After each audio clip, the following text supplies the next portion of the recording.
बीनना प्रारंभ किया। सुबह से लेकर शाम हो गई, बीनते बीनते महाराज थोड़े से चावल प्राप्त हुए हैं। आज महाराज खुश हो गई, चलो कम से कम ठाकुर को देने के लिए कुछ मिला तो सही। लेकिन हाँ, कहने लगी, हे ठाकुर, तेरे को देने के लिए भी हमारे यहाँ पर एक चावल का दाना नहीं है।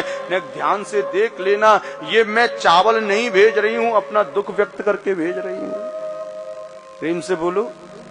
बोलती जा रही है, कहती जा रही है, नेत्रों से महाराज एक अश्रु बिंदु टपका है। कपोलों का अतिक्रमण करके महाराज थोड़ी पर कुछ क्षण रुका है सुशीला के, फिर वह महाराज जो अश्रु बिंदु है उन चावलों में जाकर गिर गया, उसमें जाकर घुल गया। आज सुशीला प्रसन्न हो गई। बोले क्या देखती है कि उन चावलों के मध्य में भगवान श्री कृष्ण प्रकट होकर कहते हैं, अरे मैया तू भेज तो सही, मैं वहां के लिए तड़प रहा हूं, वो तड़पे चाना तड़पे, तू भेज तो सही, एक बार भेज दे।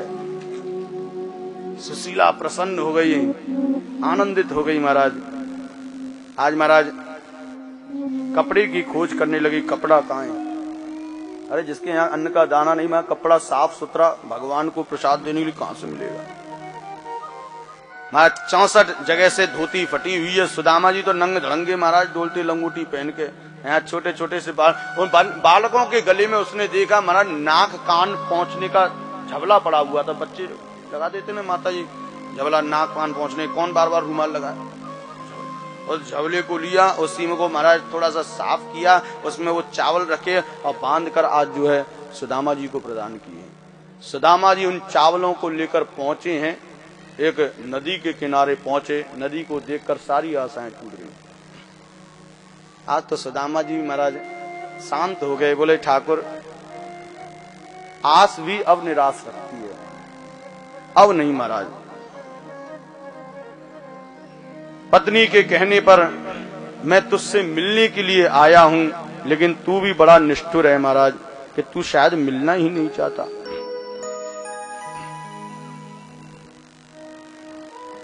हे ठाकुर, सुबह से भूखा हूं, तुझसे मिलने की उत्कंठा है, लेकिन तूने ये इतनी बड़ी समस्या, अब क्या परीक्षा मेरी ले रहा है? इतनी बड़ी नदी को मैं कैसे पार करूंगा? बिना पैसे के महाराज कोई भी केवट मुझको पार नहीं करेगा, और मेरे पास देने के लिए कुछ नहीं है। मंथन कर रहा है। भूख लगती है, प्यास लगती है, जिंदगी अब उदास लगती है। भूख लगती है, प्यास लगती है, जिंदगी अब उदास लगती है। कैसे आऊं द्वारका नगरी तेरी, अब आस भी निराश लगती है। हे ठाकुर, भूख लगती है, प्यास लगती है, ये जिंदगी अब उदास लगती है।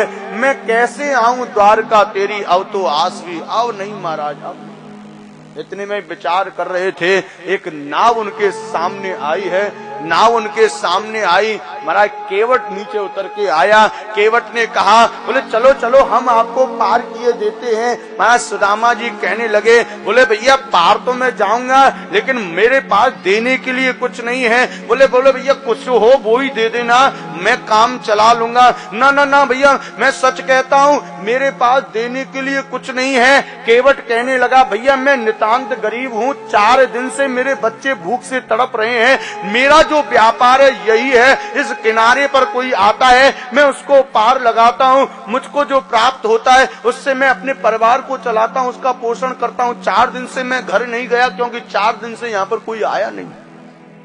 यदि आज तूने मुझको कुछ नहीं दिया तो मेरे बच्चे मर जाएंगे। सुदामा जी तो महाराज फूट फूट के रो पड़े। महाराज, हे ठाकुर, आपने मिलाया भी तो ऐसे व्यक्ति से मिलाया जो खुद गरीब है, वो भी गरीब। जितनी गरीबी तूने मेरे जीवन में दी, उतनी गरीबी तूने इसके जीवन में दे दी। अरे महाराज, कभी धीरे धीरे चलने वाला तेज तेज चलने वाला का जोड़ा बन सकता है? किसी छोटे इंसान का बड़े इंसान का जोड़ा बन सकता है, बराबर का होगा तभी जोड़ा बन सकता है। ये तो भगवान का ध्येय है। आज महाराज भगवान की इस परिभाषा को शायद कोई ना समझ पाए, लेकिन भक्त समझ सकता है।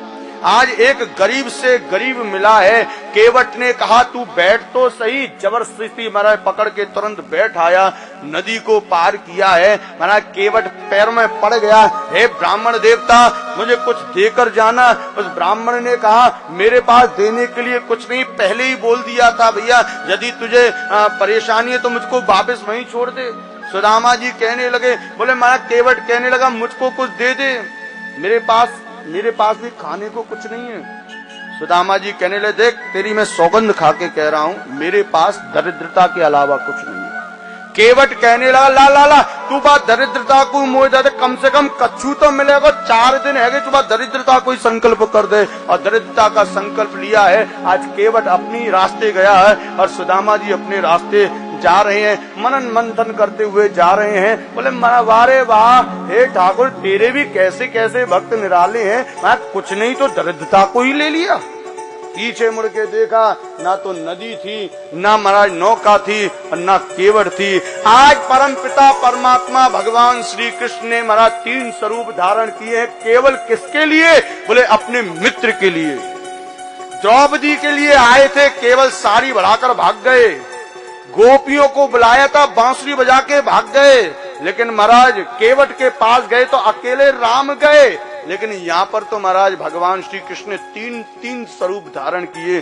खुद ही नौका बने हैं, खुद ही नदी बने हैं, खुद ही केवट बने हैं। अपने निज हाथों से महाराज सुदामा को पार उतार दिया। प्रेम से बोलो आहा। इस दृश्य के दर्शन करें नेत्रों को बंद करके। महाराज सुदामा जी मंथन मनन करते हुए जा रहे हैं और यहाँ पर भगवान श्री कृष्ण महाराज जोर जोर से हंस रहे हैं और जोर जोर से आज रुक्मणी से कह रहे हैं, बोले मैंने अपना वचन पूरा कर दिया, मैंने अपना वचन पूरा कर दिया। बोले क्या कर दिया? बोले सुदामा जी आए हैं और मैंने उनके लिए बढ़िया सुंदर जो है महल का निर्माण कर दिया। देखो सुदामा जी पहुंचे नहीं है, बचपन में सुदामा जी से ये कहा था कि तुम मेरी ओर बढ़ना, बीच मार्ग में सारी दरिद्रता को हरण कर लूंगा, तुम धनवान बन जाओगे। अभी सुदामा जी पहुंचे नहीं है, बीच में ही सारी दरिद्रता को हरण कर लिया। विश्वकर्मा को आज्ञा देकर द्वारका से भी अति सुंदर पोरबंदर में बढ़िया सुंदर सुदामा जी के महलों का निर्माण हो गया। अब वो हमारा धोती में डूल रहा है, हमारा सेठ। प्रेम से बोलो, फटी वही धोती में डूल रहा है अभी तक सेठ।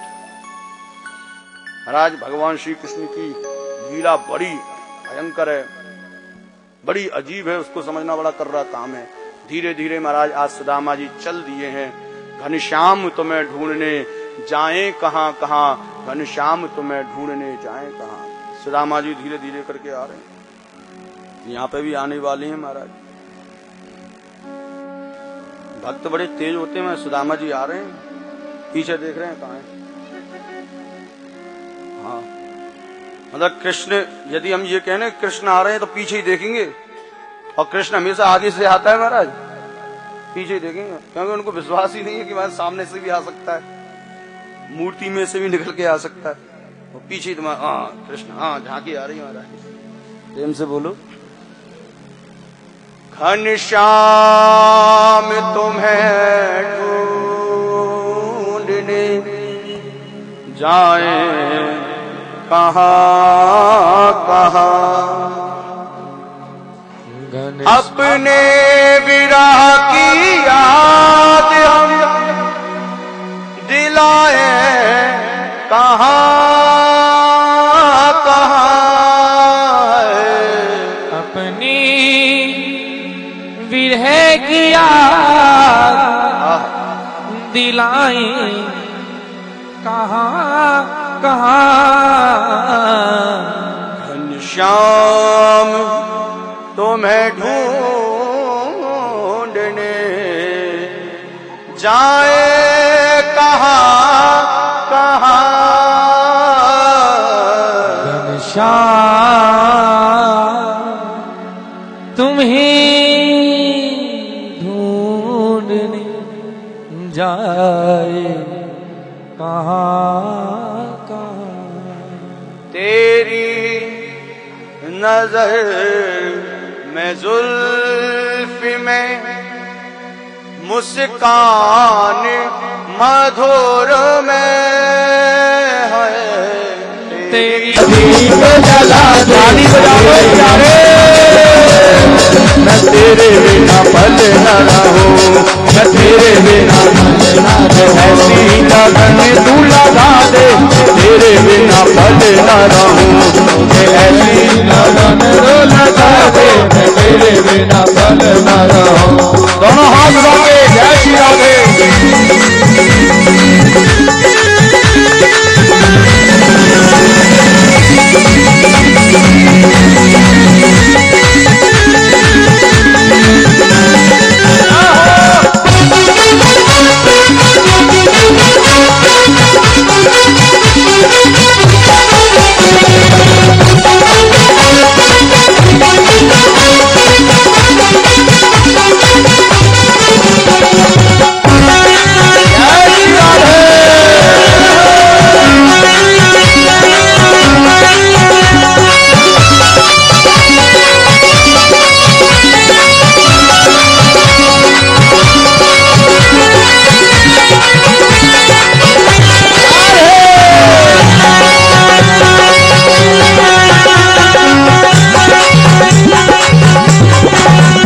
बेवफा से भी प्यार होता है, बेवफा से भी प्यार होता है, बेवफा से भी प्यार होता है, बेवफा से भी प्यार होता है।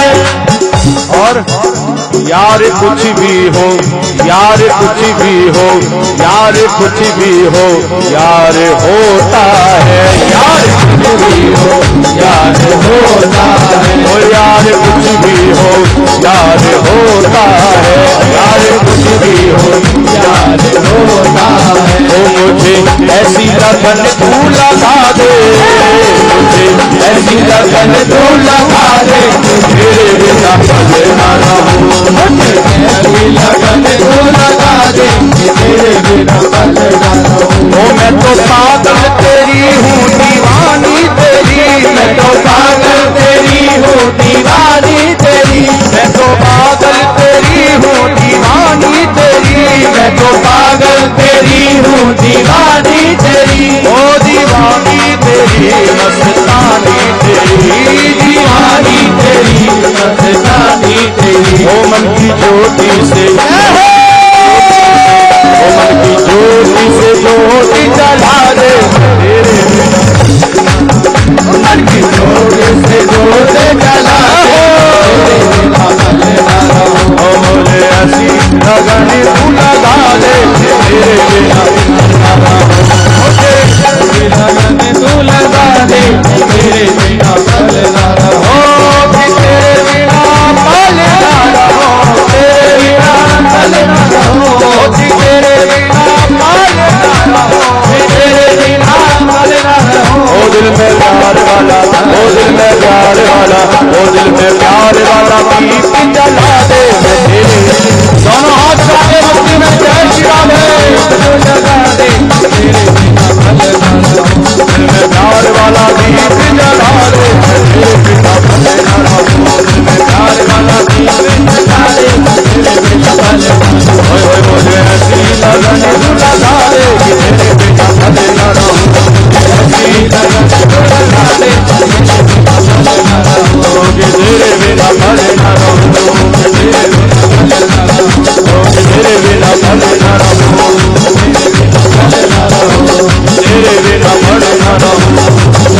जय जय श्री राधे, जय जय श्री राधे, जय जय श्री राधे।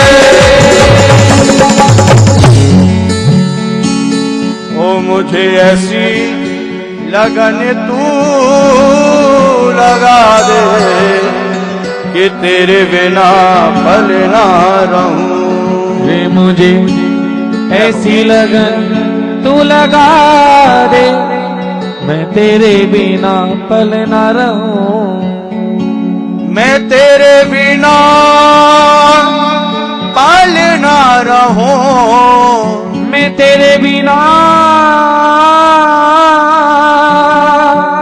पल न रहूं।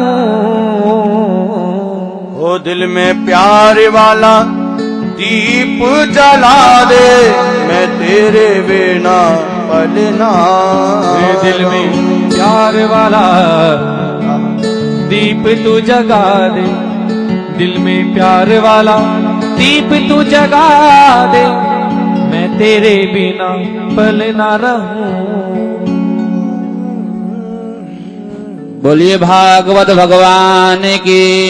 कृष्ण कन्हैया। सखियों ने महाराज तुरंत उस भौरे को देखा और भ्रमर गीत गाया महाराज। मधुब के तबे बंधो माँ स्प्रसांघ्रिम सपत्न्या, कुछ विलुलिति माला कुंकुमस्मस्वभिर्न, वहत मधुपतिस्तन्मानिनी नाम प्रसादम, यदु सदस्य विडम्ब्यम यस्य दूतस्य मित्र, विसृज शिरसि पादम वेदम्यम चाटुकारै, रनुनय विदुषस्ते इत्यजोत्तोर्मुकुन्दा स्वीकृत इह वृशिष्टा पत्य पत्यन्य लोका, विसृजद कृत चेता किं नु संधेयमस्मिनः। मधुप के तब बंधो, एक एक भ्रमर गीत में महाराज इतने सुंदर सुंदर श्लोक हैं, एक एक श्लोक की व्याख्या की जाए तो महाराज रुक्मणी मंगल तुम्हारा 2 महीने बाद हो। मधुब के तब बंधो माँ स्प्रसांघ्रिम शपथन्या।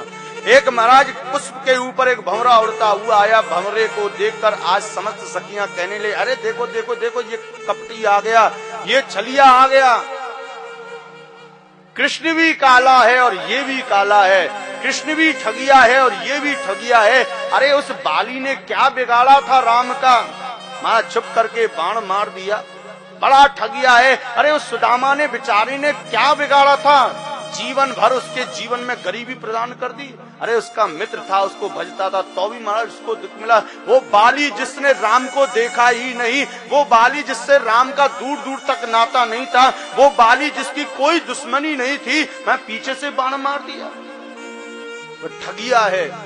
उस राजावली को देखो महाराज, आया था बामन बन के 53 बन गया, आया था बामन बन के विराट बन गया। अरे भैया कोई व्यक्ति कपड़ा खरीदने के लिए जाए एक कपड़े वाले की दुकान पर और उससे जाकर कहे भैया का भाव कपड़ा दिए हैं, वो कहे 80 रुपया मीटर दिए हैं, तुम कहो भैया 3 मीटर काट दे, वो अपना मीटर निकाले और काटने लगे, तभी तुम कहो रुक जा रुक जा रुक जा रुक जा।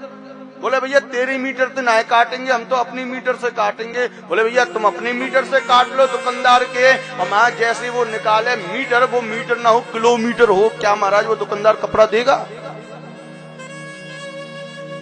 कहाँ मीटर कहाँ किलोमीटर, क्या दुकानदार कपड़ा देगा? अरे ये तो इतना ठगिया है, इतना ठगिया है कि महाराज राजा बलि के दरबार में पहुंच गया छोटा सा 3 फुट का बन के, और उससे कहा 3 पग भूमि दे दे। उसने संकल्प भी दे दिया, लेकिन महाराज फिर विराट हो गया। अरे महाराज जिस प्रकार उस कपड़े वाले दुकानदार ने उस ग्राहक को लौटा दिया कि तेरा तो भैया किलोमीटर है, हम नहीं देंगे महाराज, जो हमारा बात हुई है वो इस मीटर से बात हुई है। महाराज राजा बलि भी ये कह सकता था भैया जब तू आया था तब मैंने संकल्प दिया था, तब तेरा जो साइज था 3 फुट का तो सैकड़ों फुट का हो गया, मैं क्यों देने लगा? मेरी बात में संकल्प लिया था उसका, इसका नहीं लिया था। लेकिन महाराज ये तो बड़ा ठगिया है ना, राजा बलि को भी ठग लिया, हर एक को इसने ठगा है। कालिया नाग को इसने ठगा, कालिया नाग भी कहने लगा हे ठाकुर एक बात बताओ, आप मुझे मार रहे हो, क्यों मार रहे हो? बोले तेरे मुख से विष निकलता है। बोले महाराज मुझको बनाने वाला कौन? बोले मैं। मेरे मुख में विष भरने वाला कौन? बोले मैं। बोले महाराज जब मेरे मुख में विष भरने वाले तुम हो तो मैं विष नहीं उगलूंगा तो क्या अमृत उगलूंगा? अरे जब आपने मुझको बनाया था उसी समय मेरे मुख में अमृत डाल देते, मरते हुए व्यक्ति को मैं महाराज दंडन करता, उसको भी जीवन दान मिल जाता। लेकिन महाराज उसको भी मारा, उसको भी पीटा, बड़ा ठगिया है ये, बड़ा ठगिया है। समस्त गोपियों ने महाराज भंवरे को घेर लिया, बड़ा अरे जिस प्रकार ये जो मधुप है, ये जो भंवरा है, एक कमल के ऊपर बैठकर उसके अंदर व्याप्त मकरंद को पान करके महाराज उड़ जाता है, फिर मुड़कर उसकी ओर नहीं देखता है। ठीक इसी प्रकार भगवान श्री कृष्ण भी उस भंवरे की तरह हैं, जो हमारे इस दिल रूपी पात्र में से समस्त रस को चूस कर मैं भाग गया मथुरा, अब मुड़कर भी नहीं देखता है। मधुप कितप बंधो मां स्प्रसांघ्रिं सपत्न्या, इतना वर्णन करें महाराज। महाराज तुरंत जो है गोपियों का भाव बदला, ना भैया, अरे राधा ऐसी बात मत कर, अरे गोपी ऐसी बात मत कर। यदि महाराज ये भंवरा उड़ के महाराज कन्हैया के पास पहुंच गए और जाने हमारी शिकायत कर दी तो भैया भाई बड़ो दुख होगा, हम काका सोचे भाई बड़ो कष्ट होगा, ऐसा मत। महाराज इस दृश्य को देख रहा था उद्धव तो चक्कर खा के गिर पड़ा। ये क्या है, ये भंवरे से बात कर रही है, ये क्या है महाराज। बाहर निकल के आया, कहने लगा अरे गोपियों तुम बावरी हो गई हो, तुम पागल हो गई हो, उसको बोना बना रही हो। तुम क्या सोचती हो तुम्हारे लिए आया है वो? तुम क्या सोचती हो भंवरा है? वो भंवरा नहीं है, भंवरे को उसने बनाया है। तुम क्या सोचती हो तुम भगवान हो? तुम भगवान नहीं, तुम लोगों को उसने बनाया है। तुम तो एक आत्मा हो, वो परमात्मा है। अपनी तुलना उससे मत करो, भंवरा एक छोटे से जीव की तुलना तुम भगवान से करती हो। वो भगवान है। उद्धव जी महाराज को आज राधा रानी कहने लगी अरे उद्धव, अरे तू बड़ा अभागा है, अरे तू बड़ा अभागी है। अरे गंगा जल के समीप बैठकर भी तू जो है टोंटी का जल पी रहा है। प्रेम के समुद्र के पास भी आकर तू इससे किनारा ले रहा है। अरे तू थोड़ा अंदर आ जा, इसमें डूब के तो देख। यदि तू प्रेम के समुद्र में डूब गया तो तू पहचान लेगा कि कृष्ण आखिर में है कौन। अभी तो तू वहां तक पहुंचा ही नहीं है, कृष्ण आखिर में है कौन तब पहचानेगा जब तू प्रेम के समुद्र में कूदेगा। राधा रानी ने हमारा सचेत किया, उद्धव तू बड़ा अभागिया है। अभागी ज्ञानी पान करे केवल शुष्क ज्ञान, भक्त प्रेमा अमृत पान करे केवल भाग्यवान।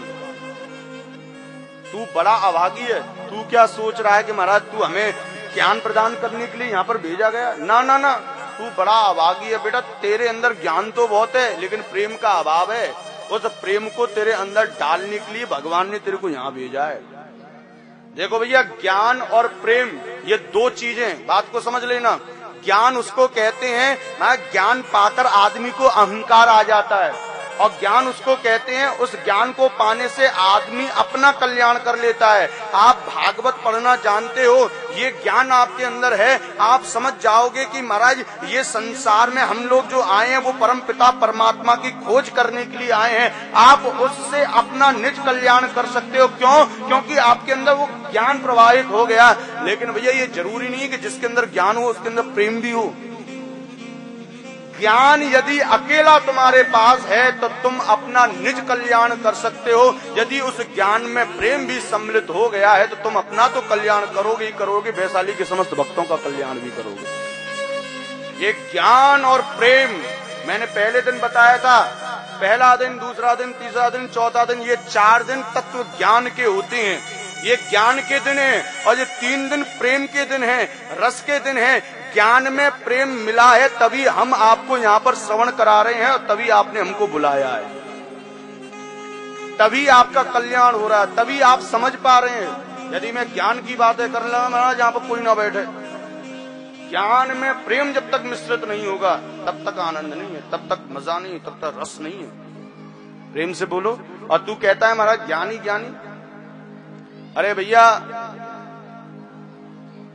मुख्य बात तो ये है, हर कर्म बंधन है। आप पाप कमा रहे हैं तो ये लोहे की हथकड़ी है, आप पुण्य कमा रहे हैं तो ये सोने की हथकड़ी है। बात को समझ लेना, बहुत गहरी बात है। आपने पुण्य कमाया, इसमें भी बंधन है, ये सोने की हथकड़ी है।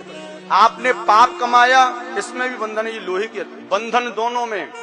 गोपियां कहती हैं, बोले भैया जो कर्म के बंधन में पड़ा हो, चाहे वो पाप कमाने में और चाहे वो पुण्य कमाने में, ये दोनों के दोनों बंधन में, लेकिन हम बंधन में नहीं, हम स्वतंत्र हैं। आप पाप करोगे नरक में चले जाओगे, आप पुण्य करोगे स्वर्ग में चले जाओगे। स्वर्ग किसको कहते हैं? बोले भैया स्वर्ग मानो महाराज जैसे 5 स्टार होटल। आपके पास पुण्य का पैसा है, आप जाइए वहां मौज कीजिए, फिर आ जाइए। आपके पास पुण्य का क्रेडिट कार्ड है, आपके क्रेडिट कार्ड में जितना भी होगा उससे महाराज उस स्वर्ग में आनंद लीजिए। और महाराज यदि ओवर लिमिट कर दिया, क्रॉस सीमा को क्रॉस कर दिया, तो महाराज वही स्वर्ग वाले तुमसे बर्तन मजवा लेंगे, जैसे एक होटल वाला मजवा लेता है महाराज। पैसा खत्म तो मौज खत्म। होटल में आदमी जाता है, लेके गया 10, 15, 20 हजार रुपए, खा लिया ज्यादा, खिला दिया ज्यादा, बिल बन गया ज्यादा। अब क्या मैं पैसा ना है मेरे पास बर्तन माज, वही 5 स्टार में जाने वाले को बर्तन मजवा देता। स्वर्ग भी ऐसा ही है कुछ। स्वर्ग क्या, जन्नत, एक सुंदर व्यवस्था। हमारे पास पुण्य का